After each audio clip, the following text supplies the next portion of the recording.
Jump in the water with them and float. Hold their hand and float with them. That's the best place to start. I was thinking this morning about when my children were younger, all 4 of them. 3 of them were at school and 1 was still in a sling attached to my body.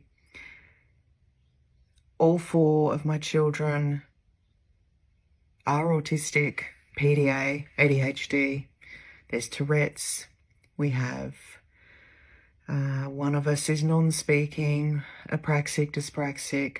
We have lots of forms of neurodivergence in there. And I was doing my very best to be the best mother that I could be to all of these beautiful, incredible children that I was madly in love with. And it was hard. It was so hard. It was isolating. I was on my own most of the time because my husband worked.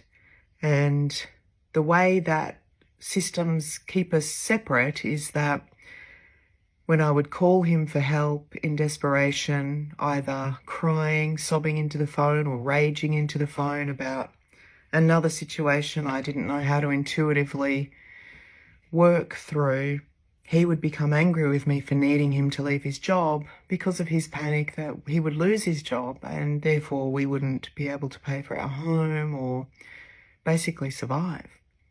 And this is the trap of most of our families and our lives. I was carrying such an incredible load as a parent and carer.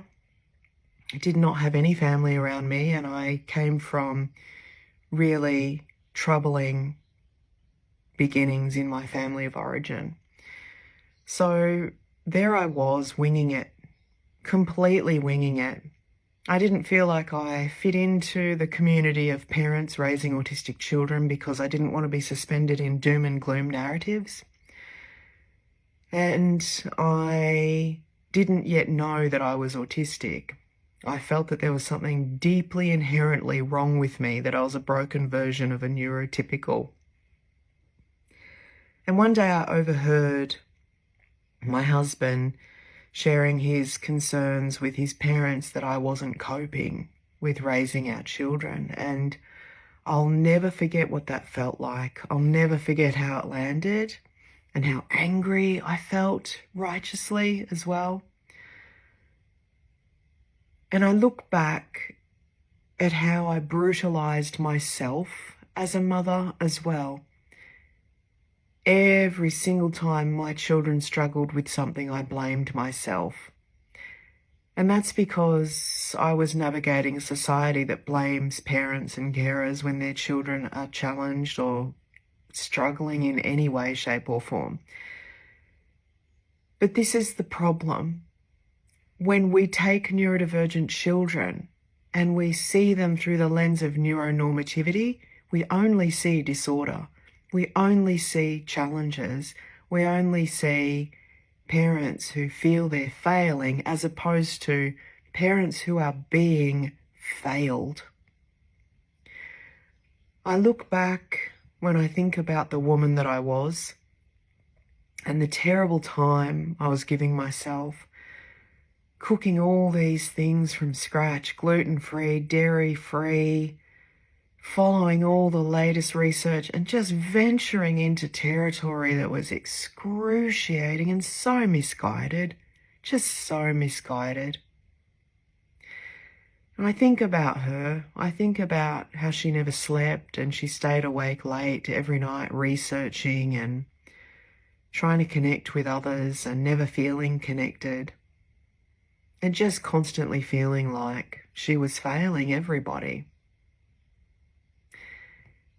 But nobody was noticing what she was doing and what she was getting right.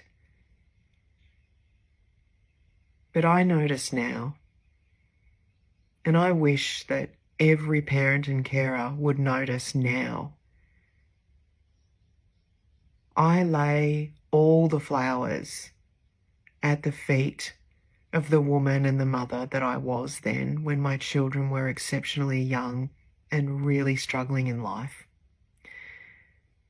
that woman that I was carried loads that I don't think would be fair or reasonable for anybody to carry.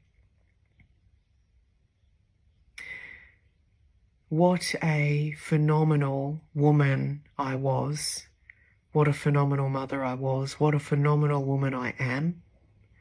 And what a phenomenal mother I am. Every waking moment that I put into making sure my children would have a better life than I had had made it all worthwhile.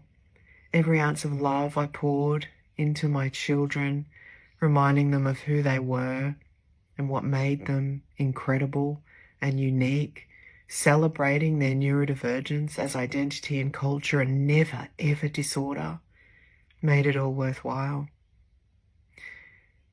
It was healing for me as a mother to be able to dote on my children the way that I did, and I don't regret for a second the amount of professionals who disapproved of me and told me I was causing my children's problems because I rejected and resisted their disorder narratives about myself and my children. What a phenomenal mother and woman I was and am. And I hope that all parents and carers can see this about themselves today, instead of looking back and seeing the ways that we struggled and suffered in isolation while also brutalizing ourselves. We deserve all the flowers in the world, as do our children. And my wish for you is that you are deeply connected not only to your children but to yourself, because we are so worthy and deserving of our own compassion and love and acceptance.